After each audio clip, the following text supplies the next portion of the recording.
Hello students, आप सबका अपने चैनल पर हार्दिक स्वागत है।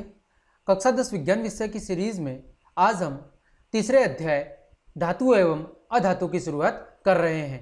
हमने प्रथम और सेकंड अध्याय की व्याख्या साथ ही उनके सभी प्रश्नों को भी अच्छे से सॉल्व कर लिया है। तो अगर आपने वो क्लास नहीं देखी है तो उनकी लिंक वीडियो के डिस्क्रिप्शन में दी हुई है, वहाँ जाकर आप उन क्लासेस को भी देख सकते हैं।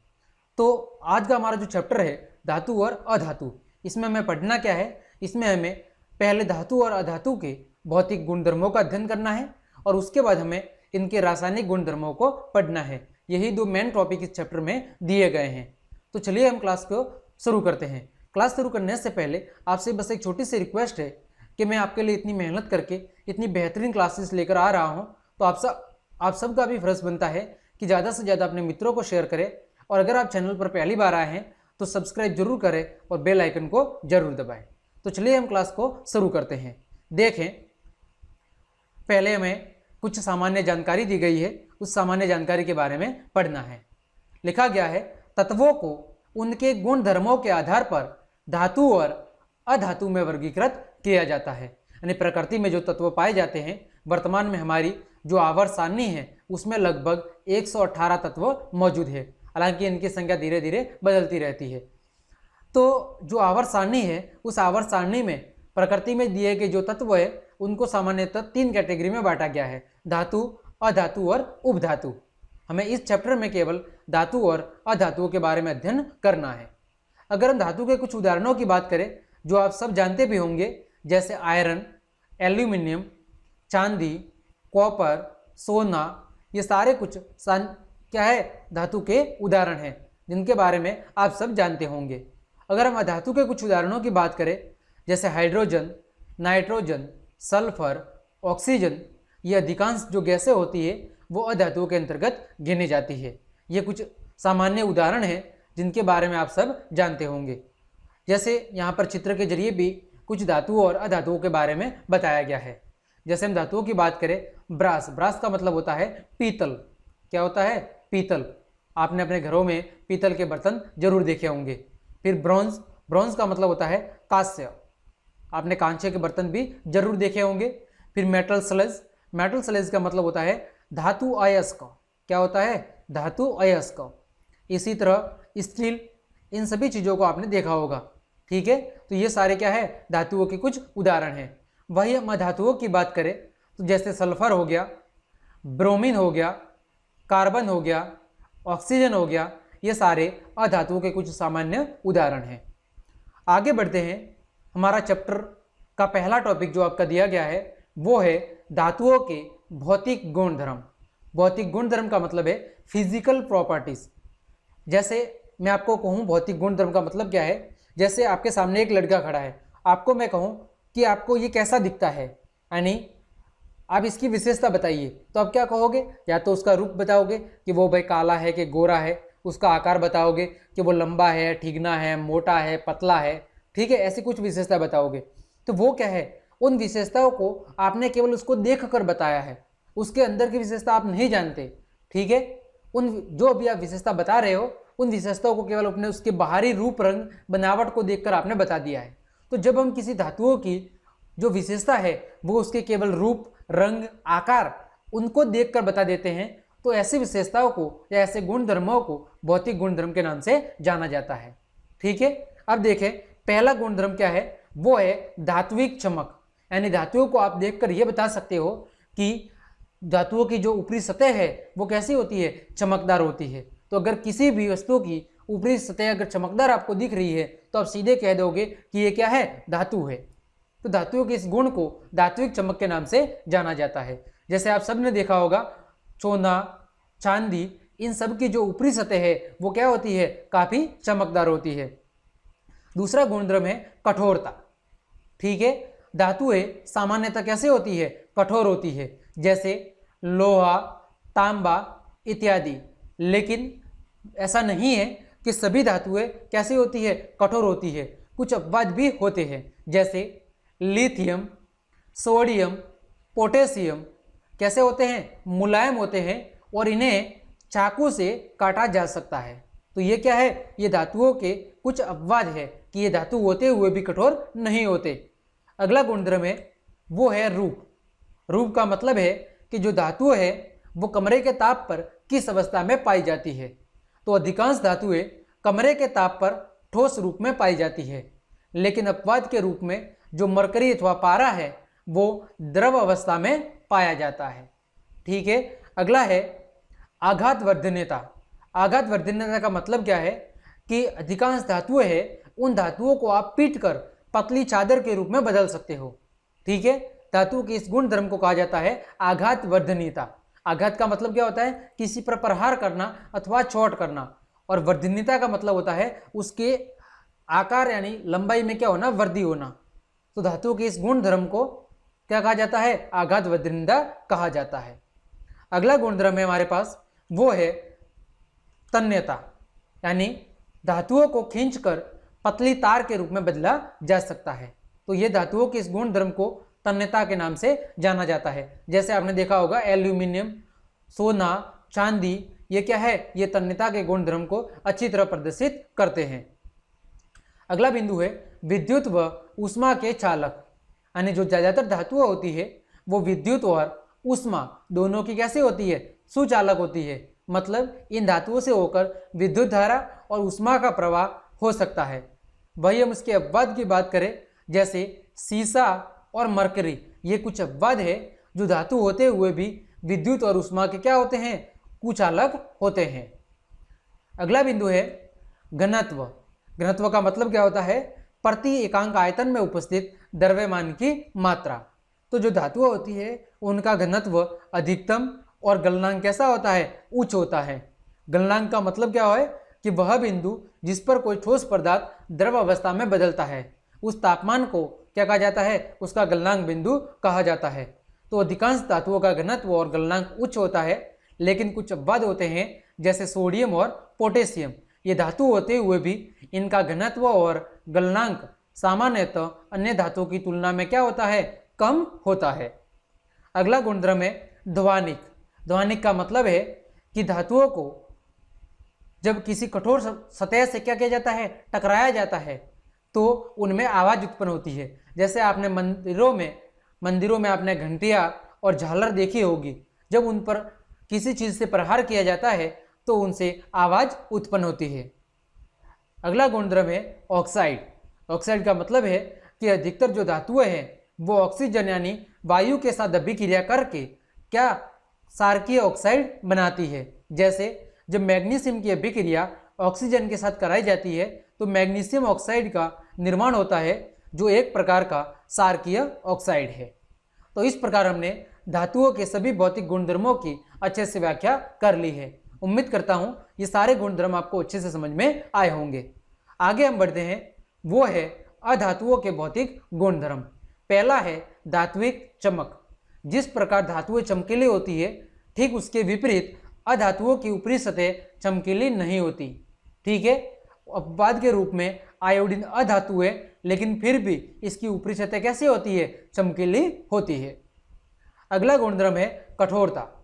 अधिकांश जो अधातुएं होती है वो कठोर नहीं होती, लेकिन कार्बन का एक अपर रूप हीरा है जो अधातु होते हुए भी सबसे कठोर प्राकृतिक पदार्थ है।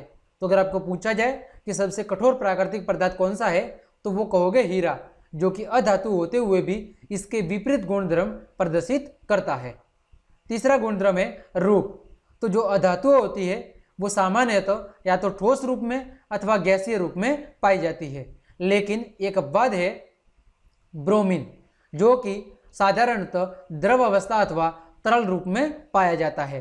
वही धातु में अपवाद कौन था, मरकरी, जो कि तरल रूप में पाया जाता था। वही यहाँ पर अधातुओं में कौन अपवाद है, ब्रोमीन, जो कि अधातु होते हुए भी न ही ठोस अवस्था में पाया जाता है और न ही गैसीय अवस्था में, बल्कि तरल अवस्था के रूप में पाया जाता है। अगला गुणधर्म है आघात वर्धनीयता।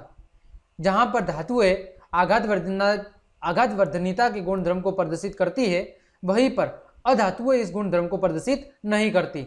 मतलब अधातुओं को आप पीट कर पतली चादर के रूप में परिवर्तित नहीं कर सकते। अगला गुणधर्म है हमारे पास, वो है तन्यता। जहाँ धातुएं तन्यता के गुणधर्म को प्रदर्शित करती है, वही अधातुएं तन्यता के गुणधर्म को प्रदर्शित नहीं करती। मतलब अधातुओं को आप खींचकर पतले तार के रूप में बदल नहीं सकते। अगला हमारा गुणधर्म है विद्युत व ऊष्मा के चालक। तो जो ज़्यादातर अधातुएं हैं वो विद्युत और ऊष्मा दोनों की कैसे होती है, कुचालक होती है। लेकिन कार्बन का एक अपर रूप ग्रेफाइट होता है जो कि अधातु होते हुए भी कैसा होता है, सुचालक होता है। तो ये क्या है, ये अधातु का एक अपवाद है। अगला बिंदु है वो है घनत्व। तो जो अधातु होती है उन अधातुओं का घनत्व और गलनांक दोनों धातुओं की तुलना में अपेक्षाकृत क्या होते हैं, कम होते हैं। अगला बिंदु है ध्वनिक, यानी कि अधातुओं को किसी कठोर सतह से टकराने अथवा पीटने पर वो असाधारणतः आवाज उत्पन्न नहीं करती। मतलब अधातुओं के अंदर ध्वनिका का गुणधर्म नहीं पाया जाता। ठीक है, तो इस प्रकार हमने अधातुओं के भी भौतिक गुणधर्मों की अच्छे से व्याख्या पढ़ ली है। तो आपको मैं एक बार फिर से रिवाइज करा दूं कि हमने जो भी मुख्य गुणधर्म पढ़े हैं वो क्या थे। पहला था धातुओं का धात्विक चमक। तो धातुओं में धात्विक चमक का गुणधर्म पाया जाता है, वही अधातुओं में नहीं पाया जाता। कठोरता, धातुएं सामान्यतः कठोर होती है लेकिन अधातुएं साधारणतः कठोर नहीं होती। रूप की बात करें तो धातुएं साधारणतः ठोस रूप में पाई जाती है, वही अधातुएं साधारणतः ठोस अथवा गैसीय रूप में पाई जाती है। वही आघातवर्धनीयता की बात करें तो धातुएं इस गुणधर्म का पालन करती है, वही अधातुएं इस गुणधर्म का पालन नहीं करती। अगले गुणधर्म है तन्यता। तो धातुएं तन्यता के गुणधर्म का पालन करती है, वही अधातुएं साधारणतः इस गुणधर्म का पालन नहीं करती। विद्युत व ऊष्मा के सुचालक। तो धातुएं साधारणतः विद्युत और ऊष्मा की सुचालक होती है, वही अधातुएं विद्युत और ऊष्मा की साधारणतः कुचालक होती है, हालांकि इसके कुछ अपवाद होते हैं। फिर घनत्व। तो सामान्यतः धातुओं का घनत्व और गलनांक दोनों ही उच्च होते हैं, वही अधातुओं के घनत्व और गलनांक दोनों साधारणतः धातुओं की अपेक्षा में कम होते हैं। फिर ध्वनिक। तो धातुएं ध्वनिकता के गुणधर्म को प्रदर्शित करती है, वही अधातुएं इस गुणधर्म का पालन नहीं करती है। ठीक है, तो इस प्रकार हमने धातुओं और अधातुओं के भौतिक गुणधर्मों की अच्छे से व्याख्या पढ़ ली है। आगे बढ़ते हैं हम। अगला टॉपिक है हमारा धातुओं के रासायनिक गुणधर्म। ठीक है, हमने भौतिक गुणधर्मों की अच्छे से व्याख्या कर ली है। अब उनकी केमिकल प्रॉपर्टीज की बात करते हैं कि धातुएं अलग अलग पदार्थों के साथ किस तरह अभिक्रिया करती है और अभिक्रिया के परिणाम स्वरूप किस प्रकार के उत्पादों का निर्माण करती है। तो सबसे पहला टॉपिक है वायु के साथ अभिक्रिया, यानी जब धातुओं की वायु के साथ अभिक्रिया होती है तो क्या होता है। तो धातुएं ऑक्सीजन के साथ अभिक्रिया करके धातु ऑक्साइड का निर्माण करती है। किसका निर्माण करती है, धातु ऑक्साइड का निर्माण करती है। और ये ऑक्साइड साधारणतः सारकीय पद्धति के होते हैं। कौन सी प्रकृति के होते हैं, सारकीय प्रकृति के होते हैं। लिखा गया है कि जब धातु की अभिक्रिया ऑक्सीजन के साथ होती है तो धातु ऑक्साइड का निर्माण होता है। ठीक है, अगर हम उदाहरण की बात करें, जैसे कॉपर की अभिक्रिया ऑक्सीजन के साथ कराई जाती है तो कॉपर ऑक्साइड का निर्माण होता है जो कि काले रंग का होता है। और इसी अभिक्रिया के कारण जो तांबे की वस्तुएं हैं वो कुछ समय के बाद काली पड़ जाती है, क्योंकि जब कॉपर वायु में उपस्थित ऑक्सीजन अथवा नमी अथवा जलवाष्प के साथ अभिक्रिया करता है तो उस पर ऑक्साइड की पतली परत चढ़ जाती है। और इसी ऑक्साइड की परत की वजह से जो तांबे का भूरा रंग है वो भूरा रंग क्या पड़ जाता है, हल्का काला पड़ जाता है। आया समझ में। आगे हम बात करें, जब एल्यूमिनियम की अभिक्रिया ऑक्सीजन के साथ कराई जाती है तो भी एल्यूमिनियम ऑक्साइड का उपयोग क्या होता है, एल्यूमिनियम ऑक्साइड का निर्माण होता है। और इसी कारण से एल्यूमिनियम की वस्तुओं को कई समय तक खुले रखने पर उनकी ऊपरी परत भी कुछ कुछ काले रंग की हो जाती है। तीसरा है, जब मैग्नीशियम की अभिक्रिया ऑक्सीजन के साथ कराई जाती है या वायु के साथ होती है तो मैग्नीशियम ऑक्साइड का निर्माण होता है। ठीक है, और इन तीनों ऑक्साइड की प्रकृति कैसी होगी, सारकीय प्रकृति के ये होते हैं। तो इस प्रकार हमने देखा कि जब धातुओं की वायु के साथ अभिक्रिया होती है तो धातु ऑक्साइड का निर्माण होता है और ये सारकीय प्रकृति के होते हैं। आगे हम बात कर रहे हैं, धातुएं ऑक्सीजन के साथ अलग अलग तरह से अभिक्रिया दिखाती है। यानी ऐसा नहीं है कि प्रकृति में जितनी भी धातुएं मौजूद है वो सब वायु के साथ अभिक्रिया करके धातु ऑक्साइड का निर्माण करती है, ऐसा नहीं है। केवल कुछ ही धातुएं ऑक्सीजन के साथ अभिक्रिया करके धातु ऑक्साइड का निर्माण करती है, जबकि कुछ धातुएं अलग अलग तरह के गुणधर्मों को प्रदर्शित करती है।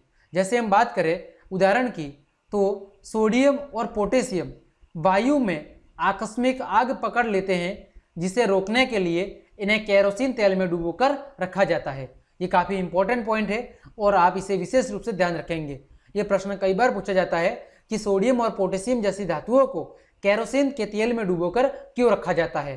तो आप कहोगे कि सोडियम और पोटेशियम दोनों काफ़ी संवेदनशील अथवा तीव्र अभिक्रिया वाली धातुएं होती है।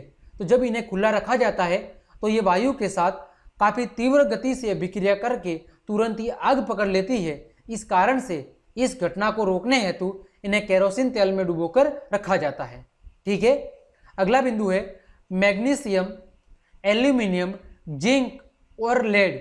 ये वायु के साथ धीरे धीरे अभिक्रिया करते हैं और इन धातुओं पर ऑक्साइड की परत चढ़ जाती है और इन ऑक्साइड की परत चढ़ने के कारण ही इसकी जो ऊपरी सतह है वो कुछ समय के बाद क्या होती है, कुछ काले रंग की हो जाती है। यानी उनकी ऊपरी सतह की जो चमक है वो कुछ समय के बाद थोड़ी फीकी पड़ जाती है। ठीक है, अगला है आयरन यानी लोहा। लोहे को वायु में गर्म करने पर ये प्रज्वलित नहीं होता। प्रज्वलित का मतलब है कि ये तेजी से नहीं जलता, लेकिन ज्वाला में लोहा चूर्ण डालने पर वे तेजी से क्या होते हैं, जलने लगते हैं।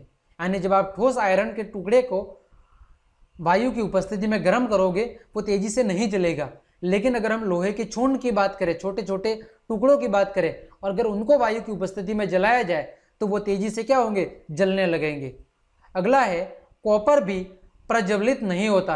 यानी कॉपर यानी तांबे की जो वस्तु है वो भी शीघ्र नहीं जलती, लेकिन उस पर काले रंग के कॉपर ऑक्साइड की परत धीरे धीरे चढ़ जाती है। यानी जब वो ज़्यादातर समय तक वायु की उपस्थिति में प्रज्वलित होता है तो ऐसी स्थिति में उस पर भी कॉपर ऑक्साइड की परत चढ़ जाती है।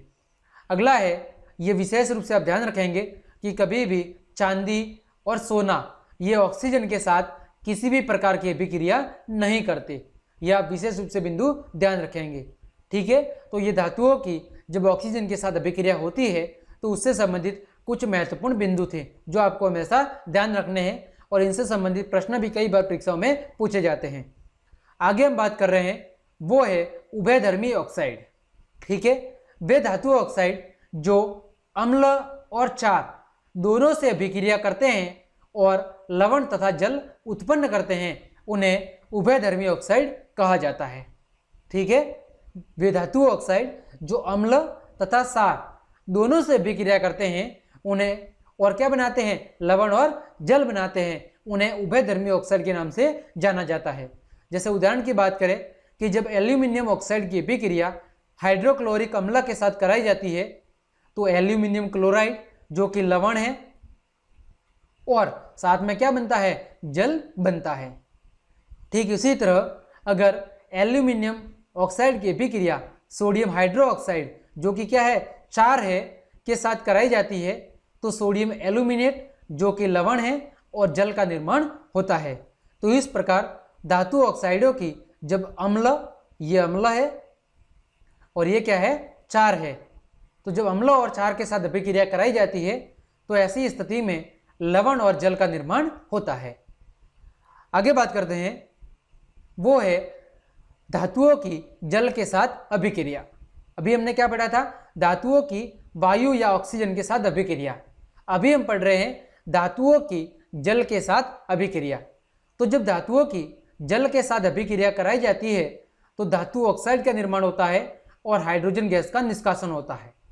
ठीक है, वही यहाँ पर बनने वाला जो धातु ऑक्साइड है, इस धातु ऑक्साइड की अगर फिर से जल के साथ अभिक्रिया कराई जाती है तो फिर धातु हाइड्रो ऑक्साइड का निर्माण होता है। ठीक है, यानी जब केवल धातु की पहली बार जब जल के साथ अभिक्रिया होती है तो धातु ऑक्साइड और हाइड्रोजन बनता है, और इस धातु ऑक्साइड की अभिक्रिया जब फिर से जल के साथ कराई जाती है तो धातु हाइड्रो ऑक्साइड का निर्माण होता है। जैसे उदाहरण की बात करें हम कि सोडियम की अभिक्रिया जब जल के साथ कराई जाती है तो सोडियम हाइड्रो ऑक्साइड, इसके बाद हाइड्रोजन और उष्मा का निर्माण होता है। ठीक इसी तरह जब कैल्शियम की अभिक्रिया जल के साथ कराई जाती है तो कैल्शियम हाइड्रो ऑक्साइड और हाइड्रोजन गैस का निष्कासन होता है। ठीक उसी तरह मैग्नीशियम की अभिक्रिया जल के साथ कराने पर मैग्नीशियम हाइड्रोक्साइड और हाइड्रोजन गैस बनती है। इसी तरह एल्यूमिनियम की अभिक्रिया जल के साथ कराने पर एल्यूमिनियम ऑक्साइड और हाइड्रोजन गैस का निर्माण होता है।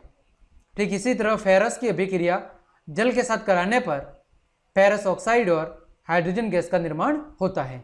तो इस प्रकार हमने देखा कि जब धातुओं की अभिक्रिया जल के साथ होती है तो अधिकांश धातुएं है वो धातु ऑक्साइड का निर्माण करती है और हाइड्रोजन गैस का निर्माण होता है। साथ ही अगर धातु ऑक्साइड की अभिक्रिया फिर से जल के साथ होती है तो धातु हाइड्रोक्साइड का निर्माण होता है। आगे बात करें हम तो यहाँ पर वही लिखा गया है, धातुओं की जल के साथ विभिन्न तरह की जो अभिक्रिया है कि अलग अलग धातुएं अलग अलग प्रकार के गुण धर्म दर्शाती है। जैसे हम बात करें धातु के अंतर्गत सोडियम, पोटेशियम और कैल्शियम, तो ये तीनों ही ठंडे जल के साथ क्रियाशील होती है, यानी ये तीनों धातुएं केवल ठंडे जल के साथ ही अभिक्रिया करती है। वहीं हम बात करें मैग्नीशियम की, तो मैग्नीशियम गर्म जल के साथ अभिक्रिया करके धातु ऑक्साइड बनाती है। वहीं हम बात करें एल्यूमिनियम की, फेरस की और जिंक की, तो ये केवल भाप के साथ क्रियाशील होती है, बाकी ये ठंडे और साधारण गर्म जल के साथ किसी भी प्रकार की अभिक्रिया नहीं करती। वहीं हम बात करें पीबी, लेड, कॉपर, सोना और चांदी, ये चारों धातुएं जल के साथ किसी भी प्रकार की कोई अभिक्रिया नहीं करती है। ये आपको ध्यान रखना है कि सिल्वर और जो ऑर्गन है ये दोनों, ठीक है, यानी सिल्वर Ag और जो आपका सोना है ये दोनों तो ऑक्सीजन के साथ भी अभिक्रिया नहीं करती, लेकिन जो पीबी, कॉपर, सोना और चांदी, ये चारों धातुएं जल के साथ भी किसी भी प्रकार की अभिक्रिया नहीं करती। ठीक है। वही हम बात करें कैल्शियम और मैग्नीशियम, तो जल के साथ अभिक्रिया करने पर ये तैरने लगते हैं, क्योंकि हाइड्रोजन गैस के बुलबुले धातु के साथ क्या हो जाते हैं, चिपक जाते हैं। तो जब कैल्शियम और मैग्नीशियम जल के साथ अभिक्रिया करती है, कौन से जल के साथ, ठंडे जल के साथ, ठीक है, तो ऐसी स्थिति में जो हाइड्रोजन गैस है जो इस अभिक्रिया में बाहर उत्सर्जित होती है, उस हाइड्रोजन गैस के बुलबुले इन धातुओं की सतह के साथ चिपक जाते हैं, जिसके कारण ये क्या होती है, उस जल की ऊपरी सतह पर तैरने लगती है। तो इस प्रकार हमने देखा कि जो धातुएं हैं वो जल के साथ अलग अलग तरह के गुण धर्म प्रदर्शित करती है। यह आपको थोड़े बिंदु ध्यान रखने हैं कि सभी धातुएं समान प्रकार की अभिक्रिया जल के साथ नहीं करती है। आगे हम बात करें वो है धातुओं की तनु अम्ल के साथ अभिक्रिया। किसके साथ, धातुओं की तनु अम्ल के साथ अभिक्रिया। तो धातुओं की जब तनु अम्ल के साथ अभिक्रिया कराई जाती है तो वही लवण और हाइड्रोजन गैस का निर्माण होता है। यह भी हमने पीछे भी हालांकि देखा था कि जब धातुओं की अभिक्रिया अम्ल और क्षार के साथ कराई जाती है तो ऐसी स्थिति में वो लवण और हाइड्रोजन गैस का ही निर्माण करती है। ठीक है। तो जब धातुओं की अभिक्रिया तनु अम्ल के साथ कराई जाती है तो लवण और हाइड्रोजन गैस का निर्माण होता है। जैसे बात करें हम, जब फेरस की अभिक्रिया हाइड्रोक्लोरिक अम्ल के साथ कराई जाती है तो FeCl2 फेरस क्लोराइड लवण के रूप में और हाइड्रोजन गैस का निर्माण होता है। वही हम बात करें मैग्नीशियम की हाइड्रोक्लोरिक अम्ल के साथ तो मैग्नीशियम क्लोराइड का निर्माण होता है। वही जिंक की अभिक्रिया हाइड्रोक्लोरिक अम्ल के साथ कैसा, तनु अम्ल, तो जिंक क्लोराइड और हाइड्रोजन गैस का निर्माण होता है। फिर एल्यूमिनियम की अभिक्रिया हाइड्रोक्लोरिक अम्ल के साथ करने पर एल्यूमिनियम क्लोराइड और हाइड्रोजन गैस का निष्कासन होता है। आप ध्यान रखें कभी भी कॉपर, ऑर्गन और Hg, ठीक है, Hg का मतलब क्या होता है, जो एक प्रकार की धातु है, ये भी Hg, ये तनु अम्लों के साथ अभिक्रिया नहीं करते।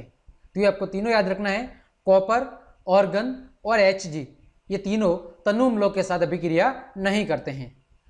आगे हम बात करें वो है धातुओं की अन्य धातु लवणों के साथ अभिक्रिया, यानी जब धातु की अभिक्रिया किसी अन्य धातु लवण के साथ की जाती है तो क्या होता है, तो जब धातु की अभिक्रिया किसी अन्य लवण विलयन के साथ कराई जाती है तो ऐसी स्थिति में लवण विलयन और धातु का निर्माण होता है। मतलब देखो, जब यहाँ पर धातु है, वो धातु के साथ अगर कोई यौगिक जुड़ा हुआ है, वो लवण के यौगिक के साथ क्या हो जाता है, विस्थापित हो जाता है।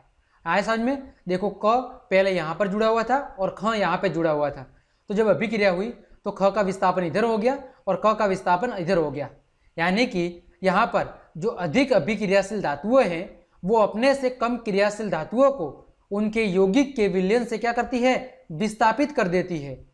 और यह धातुओं की सक्रियता श्रेणी पर आधारित है। यानी जो ये विस्थापन की प्रक्रिया है वो धातुओं की सक्रियता श्रेणी पर निर्भर करती है। तो आपको ध्यान रखना है कि जब एक धातु की अभिक्रिया किसी अन्य धातु के लवण के साथ कराई जाती है तो जो अधिक क्रियाशील धातु है वो अपने से कम क्रियाशील धातुओं के उनके यौगिक है उन यौगिक के विलयन से उन्हें क्या कर लेती है, विस्थापित कर देती है। और जो विस्थापन का ये गुण धर्म है वो उनकी सक्रियता श्रेणी पर आधारित होता है। अब ये सक्रियता श्रेणी क्या होती है इसका हम अध्ययन करते हैं।